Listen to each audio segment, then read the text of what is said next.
wow. So you can't express milk, like you can't breastfeed at this moment. Hey guys, welcome back to my channel. It's your girl Omari. Thanks for clicking on this video. Thanks for joining in. As always, if you're new here, make sure you give this video a thumbs up. Please do subscribe to my channel and turn on the notification bell so that whenever I upload new videos, you'll be the first person to know about it. And to my OGs, thanks for always coming back to watch my video. Today, I'm going to be talking about my breastfeeding journey, my breastfeeding experience, my breastfeeding everything. But there is no breastfeeding journey without formula feeding for me. So I'm going to just talk about how I transitioned from formula feeding for about a month or over a month, a little over a month, to exclusive breastfeeding. So if you know you would enjoy or you like this type of content, please do make sure you sit back, relax, and let's get straight to it.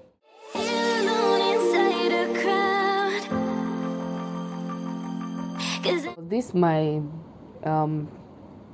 let's say my motherhood journey is in succession, if you get what I mean, from my labor to, from my labor and delivery story to my experience in the neonatal ward and now to this. So if you've not watched those big videos, I'm going to put the link in my description box so that you get to understand some of the things I'm saying here that you might not understand. So before you get here, try to watch those videos. So when I got home with my baby, I felt very confident because in my previous video, you know, I talked about certain things and eventually I felt some of the things I used or what I used would help my lactation, to help improve my lactation. And I had few moments where I had engorgement and all those things. I just felt when I get home, it will be easy for me to breastfeed my baby because I'll be able to put my baby to breast in my comfort zone. So there will be no problem, if you get what I mean. So I got home on Friday. We traveled to my in-laws' place on Friday, and the naming was on Saturday because I gave birth to my baby on Saturday. So on Friday, it felt okay, you know. I felt because she's still a newborn baby, I don't expect her to be able to get the milk easily and all those things. And the whole cracking of the nipples, pains on the nipples, I've heard that is normal. And the more you put your baby to breast, the more you get used to it and the sore would heal and all those things. So it felt normal to me. But on the naming, I felt that was when I started noticing some changes. I started noticing the problem. During the naming, I had to go in to breastfeed my baby frequently, like more than 2 times or more than 3 times. I don't know if it's normal, if it's not, but it didn't feel normal to me because I've gone to few namies and I've seen people with their babies and they just go in to feed maybe once, at most 2 times, but I had to go like 3 to 4 times. And the last time I couldn't even go back outside. Luckily they had given her a name, so I had to just stay inside. I couldn't greet people that came to visit us. They actually had to come and greet us inside or give us the gift they bought for my baby because she was just crying and she didn't seem satisfied. I just felt maybe because, you know, I've done some research and I felt she's probably not latching properly, and I just added to my mind, at the back of my mind, that I'll probably do more research on how to improve her latching. But it wasn't as easy. Days after, I would sit for hours, for about 4 hours. My baby would still be sucking, you know, and it's not maybe it was very comfortable. My back was always pinning me. Yes, people told me to rest my back, raise my leg up, like put my leg on something to elevate my leg so that I don't feel pains or I don't feel uncomfortable. But it wasn't easy for me to do that where I was, the room I was in. It wasn't just easy for me to do that. I tried it, but I wasn't comfortable. So I'll be breastfeeding my baby for hours and you will know that she isn't satisfied, you know.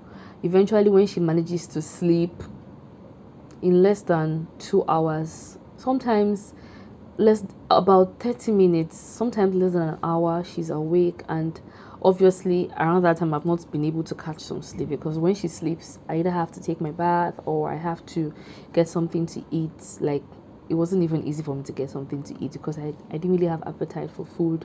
I have to like maybe arrange certain things, arrange her things, or put certain things in place.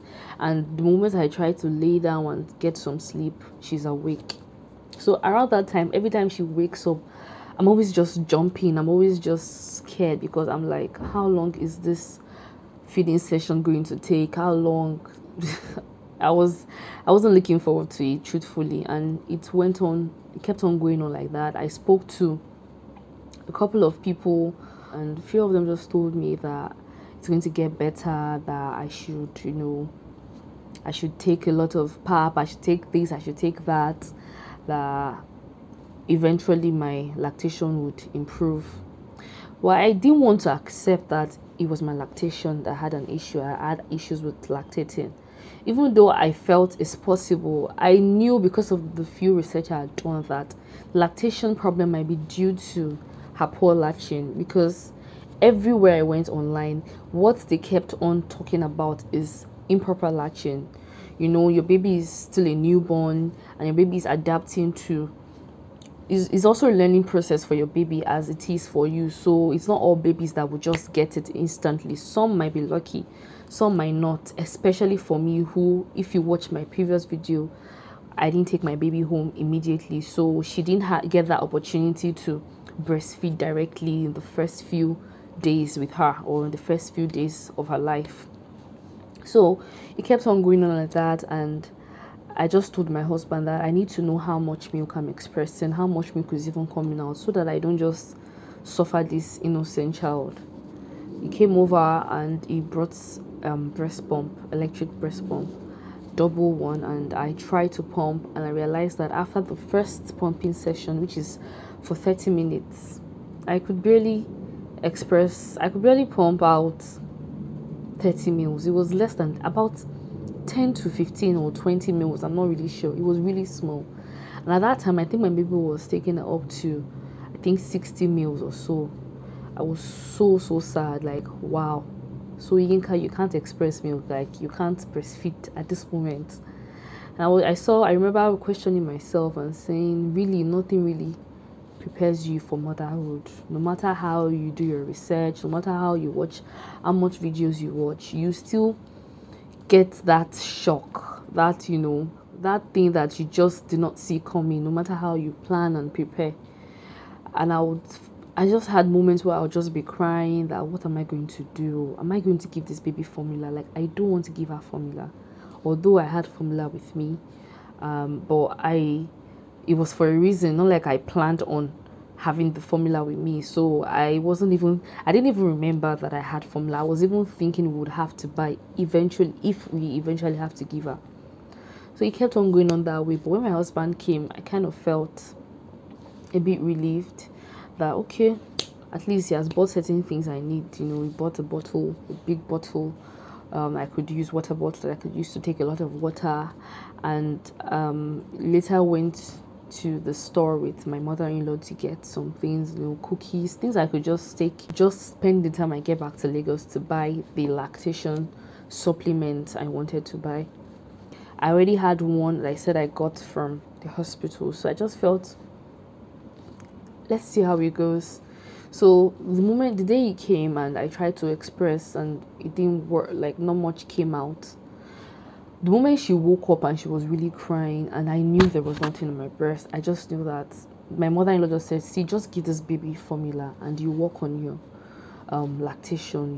She can't starve. So I introduced the formula, and these things happened without me having a lot of knowledge. I didn't know anything, and truthfully, it's very hard. It's very difficult to find who is knowledgeable. When I say knowledgeable, not just about experience, because people have experienced this, but they just pushed through. It wasn't like they had a particular understanding of why this was happening to them. They just tried different things, and some worked, some didn't work. So I didn't really know what to do. So eventually, I just had to give her the formula, and I was happy that she got to sleep. That was the first time. After I gave her the formula, she got to sleep for about 2 to 3 hours. And that was when I started getting a bit of sleep. Because before, I used to have severe headache. I used to think my head was going to explode. That's how bad the headaches were. But she started getting to sleep, and I was like very happy. I was so happy and grateful. Then we kept on managing. I kept on researching. Like the time I was supposed to use to sleep when my baby was sleeping, I would go on YouTube, go on Google. I would read up on everything I could, watch different videos. Like I watched videos on sitting position. I watched videos on how to put your baby to breast, how to see. I watched all types of videos, and I tried out some, but some might work, especially when it came to her latching. Some worked, but because she was still little, and when a baby is not getting enough milk initially, they get tired and they start crying. So if because we didn't start early, and at that point in time, the milk wasn't coming as it should have, as it should be coming. What I should have been doing around that time was pumping, but I did not know that I had to be pumping frequently to support her suckling, if you understand what I mean, because she doesn't have that much energy. That's what I feel. So if I pump frequently, the pumping tool would help with the supply, and over time, when she's suckling, she wouldn't have to do it for a long period of time before the letdown happens. But I didn't know that, so I tried different things. Some would work, and sometimes when she removes her mouth, when she unlatches, I find it difficult to relatch, and we start the whole crying session again. So after a while, I had to just face the reality and get used to feeding her formula, and I wasn't so happy about it, but I was grateful that at least she's eating. Feeding is actually the best. A fed baby is actually the best. So I'm going to do my best possible, my possible best to improve on my lactation, but I'm not going to starve my baby because I want to practice exclusive breastfeeding. So came back to Lagos, and as soon as I could, I got the lactation supplements. I bought a starter pack from the brand I got it from, and it had cookies, it had tea, it had granola, and it had smoothie mix. And I remember when I got the pack, I read the instructions, and it said that I had needed to pump or nurse for at least 10 times a day. And it got me thinking that if after spending about 12,000 naira to buy this, I still need to do this much work, knowing fully well is, to me, very unrealistic. How would I have the time to pump? Pumping is not easy. It's painful, especially when you buy some pumps that the particular thing that is attached to your nipples, if it doesn't fit it perfectly, it can be too tight and very painful. And that was it about the first breast pump I bought. One of it was very painful. The other one was okay, but one of it was very tight for my areola/nipple area, and it was very painful whenever I pump. So imagine having to endure that pain for about 30 minutes, and sometimes I go as far as 1 hour. I take a break in between, about 10 minutes break, and I continue to pump. And after doing that, I barely saw maybe 20 or 30 mils. There's no encouragement to go on for the second time. How much more? Up to 10 times. So I took the lactation cookies, lactation supplements, and when it was finished, I did not even buy another one because I couldn't afford that. What I did was I tried my best to eat as much as to eat well. I drank a lot of water, and whenever I feed my baby, feed my baby, I just put her to breast afterwards. I manage the pain, the soreness, and I put her to breast. Whether milk is coming, whether it's not coming, I shall put her to breast till she falls asleep. Sometimes she accepts to to be put to breast. Sometimes she just wants to be rocked. So I just try my best. And it kept on going on and on. My husband would give me stories or incidents or stories of other people that other people have shared about their own experiences. He told me about his boss and the experience with the wife that she went through the issue with her second child, and she really wanted the exclusive breastfeeding, but she was just advised to, if it's not working, if your baby is not feeling satisfied, just give her formula. Do you understand? So all those stories, and she's a smart child, she's outspoken, she's brilliant. So that idea of, when your baby is not being breastfed, they're not that smart. Breastfed babies are very smart, so smarter than formula fed babies. The immunity, which I know is the truth, when you take breast milk, your baby has stronger immunity than, if you don't give breast milk. But it's still the Almighty that watches our children at the end of the day, because a lot of people didn't practice that and not everyone had issues. So I kept on convincing myself, giving myself reasons to be happy that I'm formula feeding. But it wasn't easy, because truthfully, formula feeding is also not easy. Your baby spits up more frequently when you formula feed. Sometimes you're going to prepare a certain meal and your baby will not finish it, and you're like, this is almost like it's a waste. And you're also not happy, because there was a time my baby was taking about 120 meals, and sometimes she will not even take more than 90.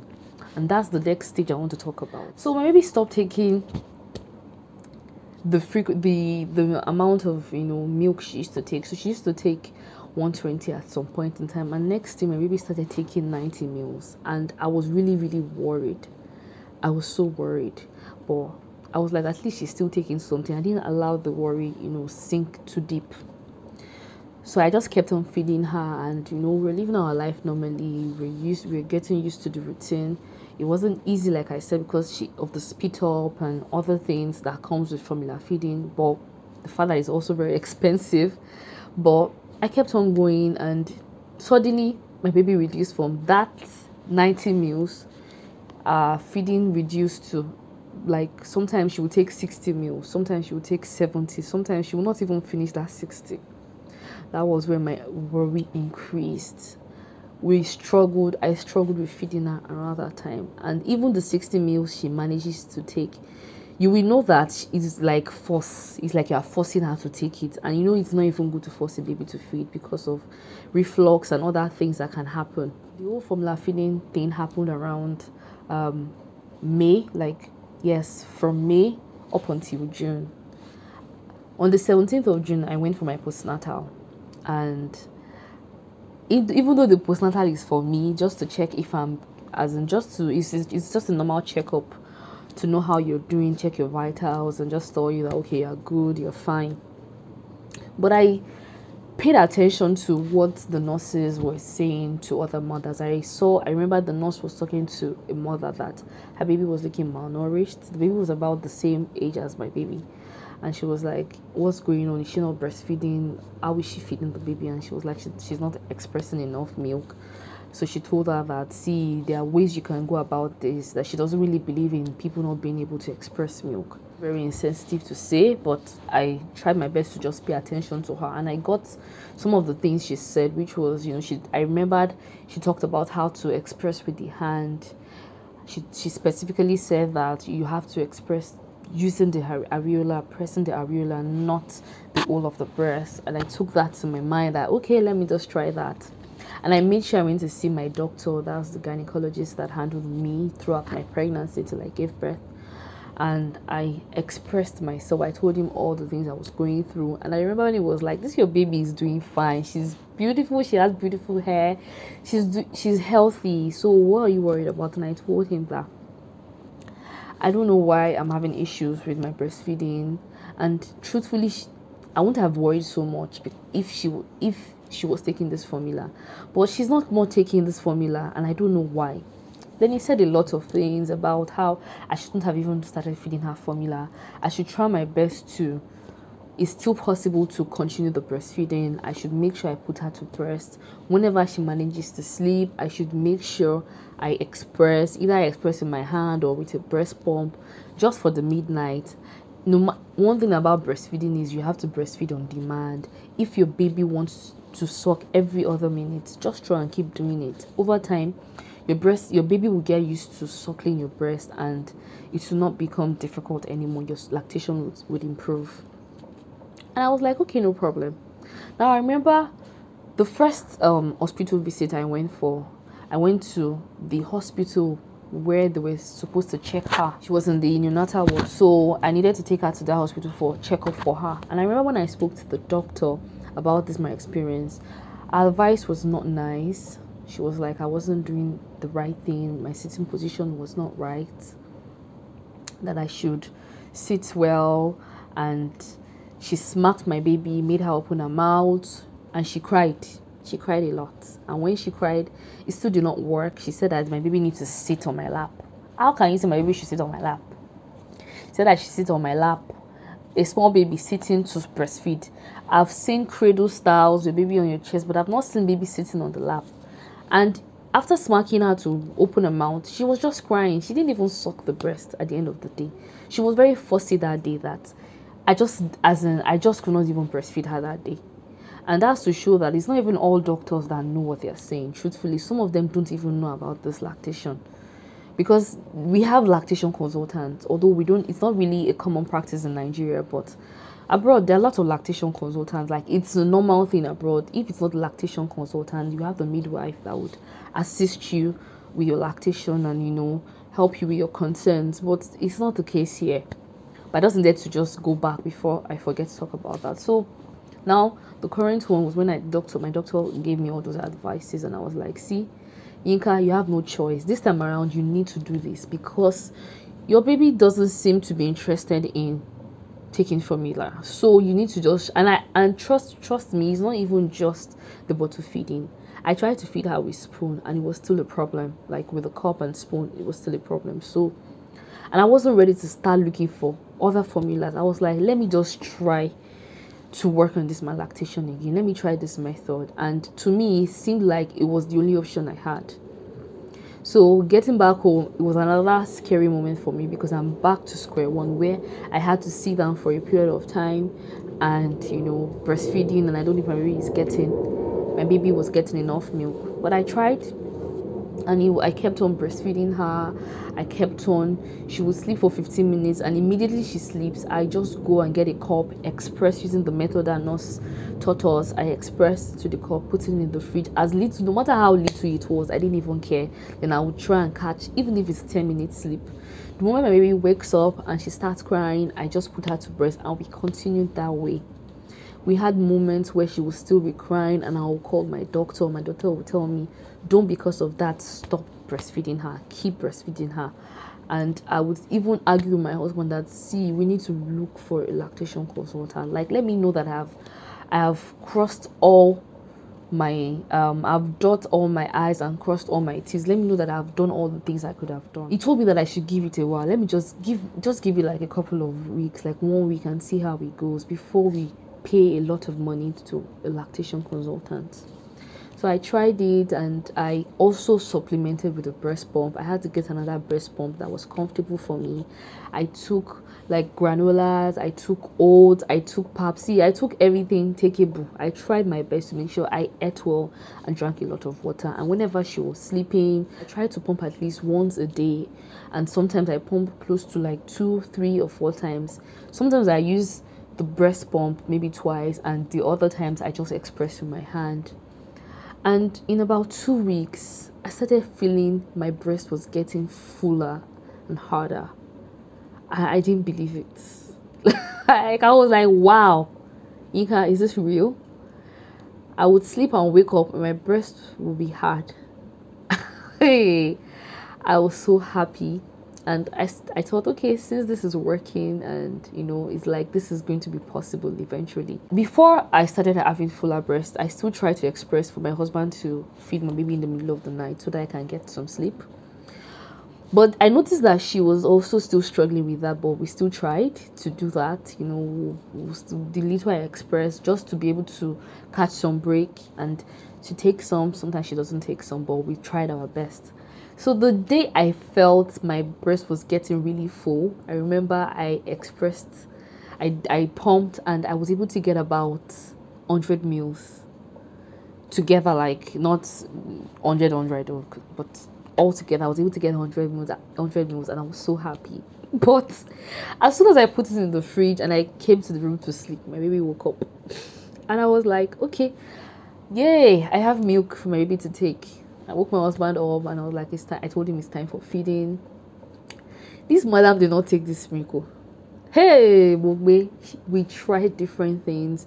We poured into the cup, gave her with spoon, different things. She didn't take, and I just emptied my breasts. Nothing was No care was there. She needs to do so much work for letdown to happen. And this is me just being able to lactate. Just like now. So my husband tried a lot of things. He tried everything. When he got tired, he had to say, I'm going to work. Just try your best again. So I tried again. Around that time, I've been able to catch about maybe 15 minutes to 30 minutes sleep. There was nothing I did not try. I'll put her to breast, she will cry because nothing is coming out. I'll try and but feed her, she won't take. I tried it until she managed to take about 3 to 4 gulps. Then I just did the remaining with the breast. Tried my best until she slept. I tried my best until she slept. And from then on, I said to myself, I'm not going to be pumping anymore. There's no need to waste milk. Hey, this milk that I'm managing, no.